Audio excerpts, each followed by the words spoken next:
Gemini, alamin natin ang ganap sa inyo sa buwan ng October. 1 month reading. Ito po ay general reading Hindi po ito personal reading mga Gemini. Umpisa na natin. Ano po ganap sa mga Gemini sa buwan ng October?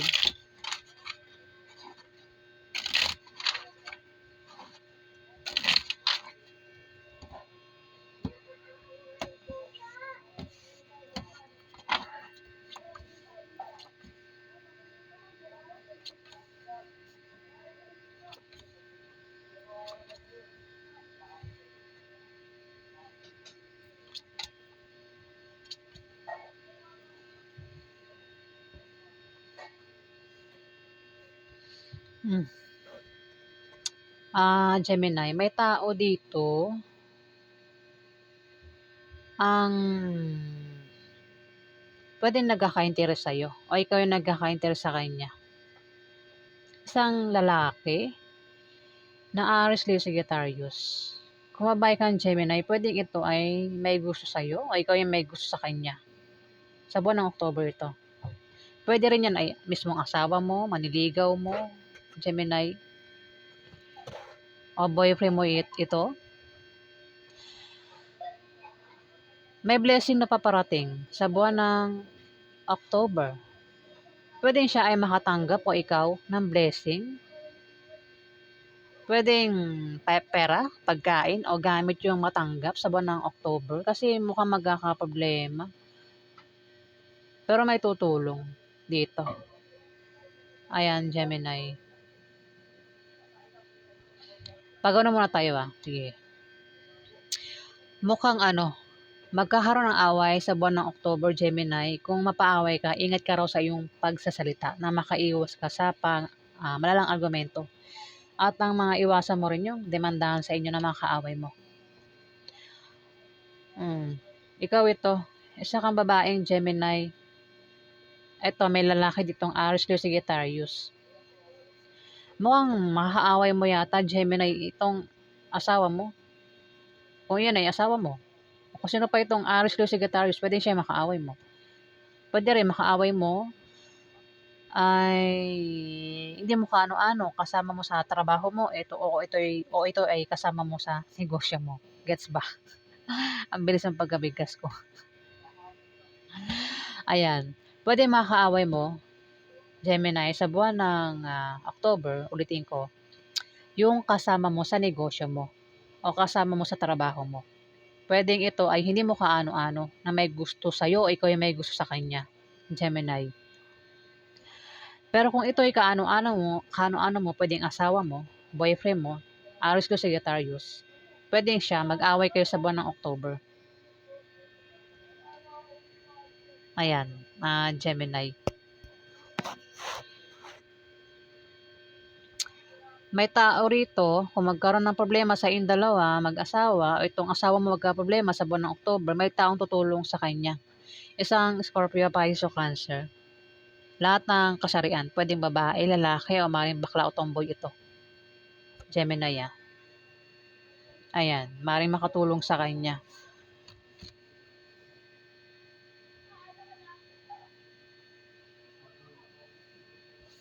Alamin pa natin ganap kay Gemini. Ano pa ganap kay Gemini sa buwan ng October?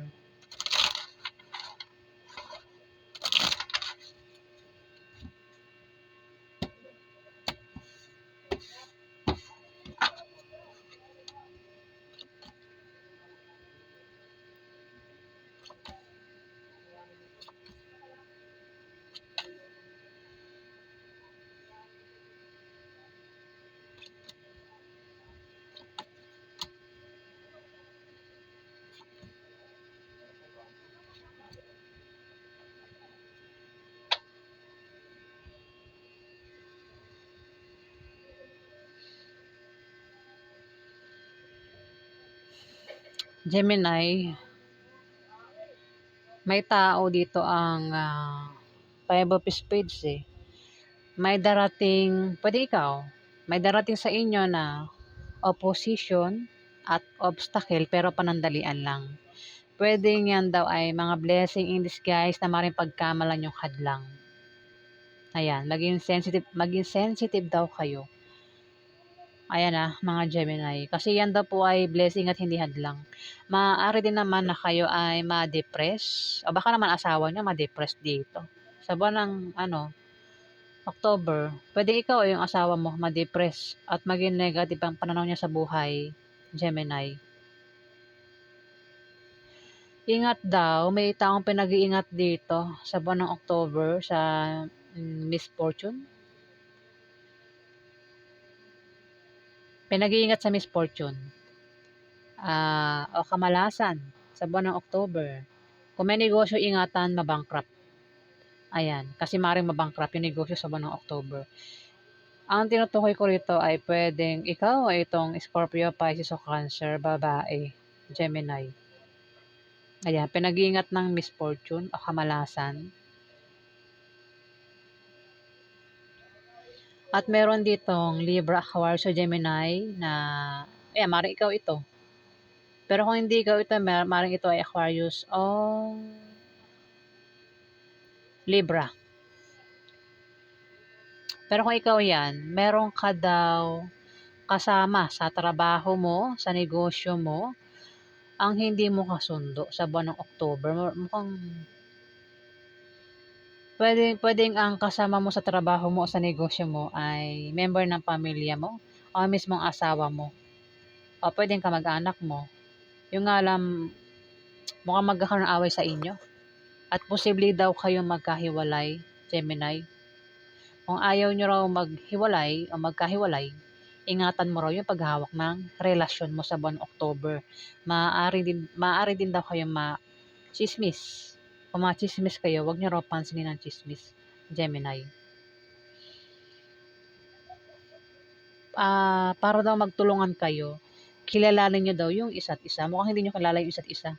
Kaya hindi kayo match ng ugali.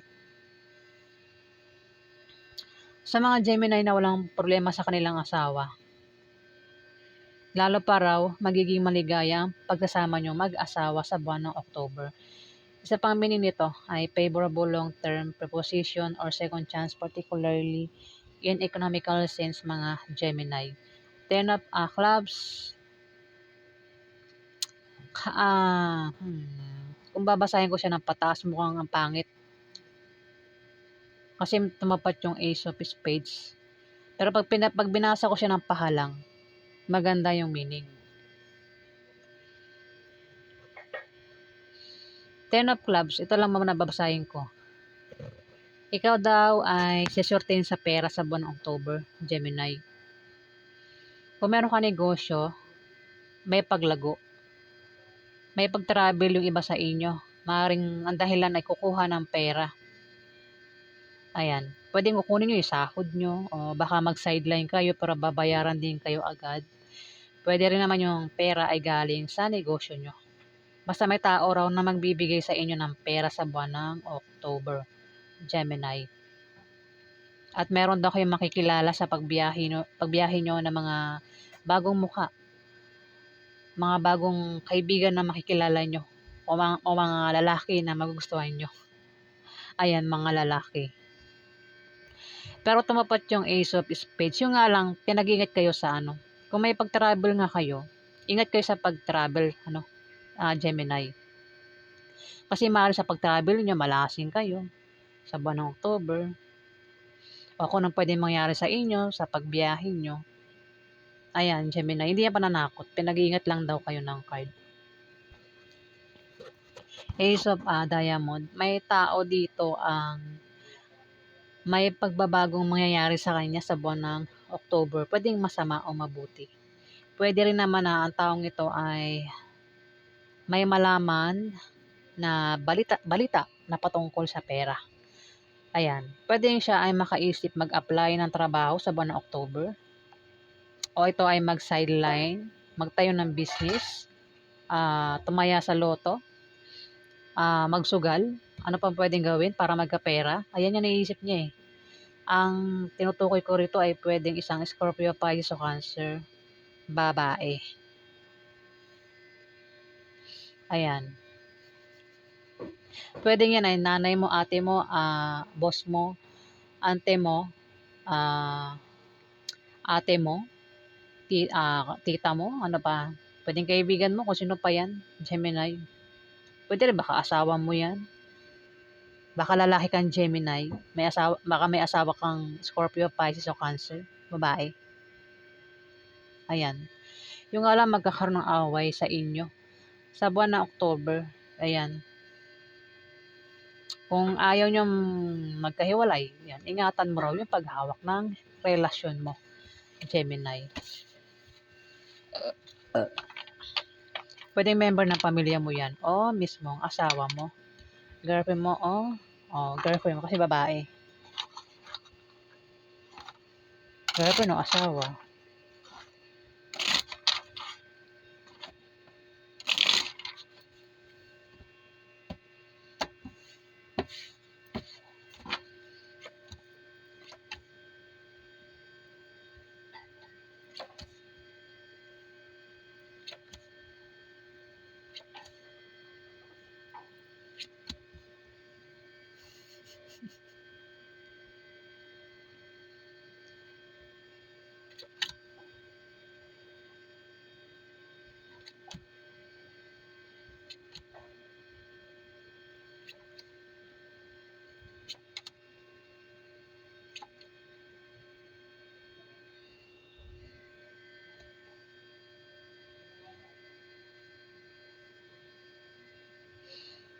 May tao dito, Gemini, ang magkakaproblema sa bahay niya at sa pamilya niya.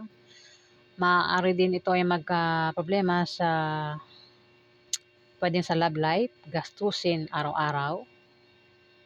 Ayan. Apektado sa problema niya. Maaaring bumaba ang kanyang moral at kailangan ito ng suporta. Sa buwan ng October, kaya naman may taong susuporta sa kanya. Ayan, kung sino man itong sumusuporta sa kanya, siya rin yung nagbibigay ng lakas loob niya, Gemini. May Six of Spades dito. Magkakaroon ka ng bulaklak. Hindi, magkakaroon ka ng mga malit na pagbabagong mararanasan. Yan daw ay mga improvements na galing sa trabaho mo o galing sa negosyo mo. O galing sa trabaho mo. Ayan. Pwedeng masama o mabuti. May tao rito, Gemini, ang Scorpio, hindi, Capricorn, Virgo, Taurus. Lahat ng kasarian, pwedeng babae, pwedeng lalaki, pwedeng bakla o tomboy ito, na maring kilala mo, Gemini. Siya daw ay, alimang sa inyong dalawa, magkakapera sa buwan ng October. Ayan. Siswerte yun sa pera. Oh,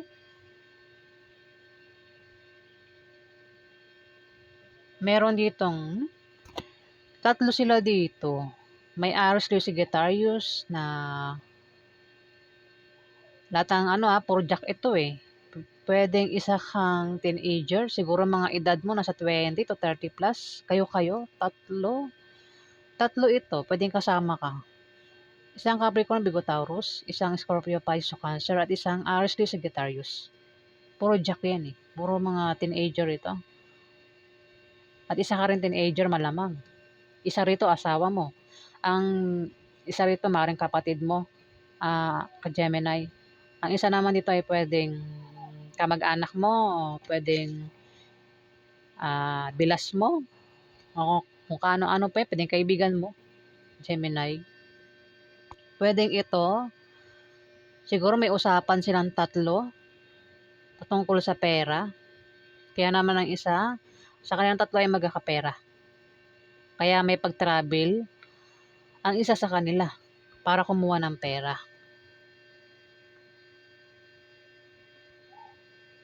Ayan. Pero tumapat yung yung Aries, Leo, Sagittarius sa 10 of Clubs. Mari isang Aries, Leo, Sagittarius ang magta-travel para makatanggap ng pera.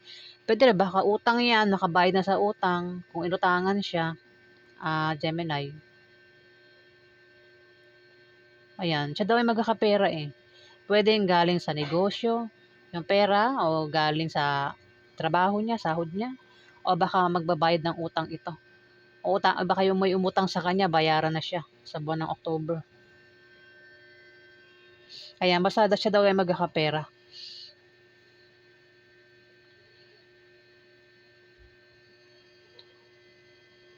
Dito, pwede rin ng iba sa inyo, Gemini, ay magkakaroon ng mabulaklak na partnership o engagement. Ayan, ang iba sa inyo ha.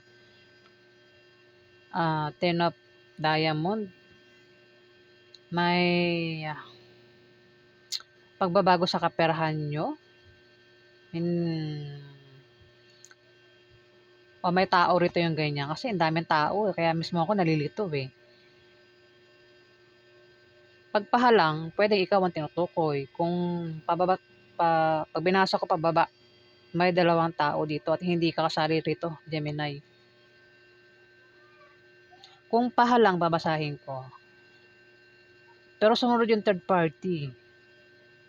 Hmm. May pagbabago sa kaperahan, may tao rito ang may pagbabago sa kaperahan niya sa buwan ng October. Kung may negosyo at humihina yung negosyo niya, yan daw ay biglang lalago sa buwan ng October. Kung may trabaho, maaaring ma-promote o maaaring dagdagan yung sahod niya. Kung tataya sa Lotto games, maaaring manalo. Maaari din na pamanahan yung taong ito sa buwan ng October ng kamag-anak niya. Bakit may third party?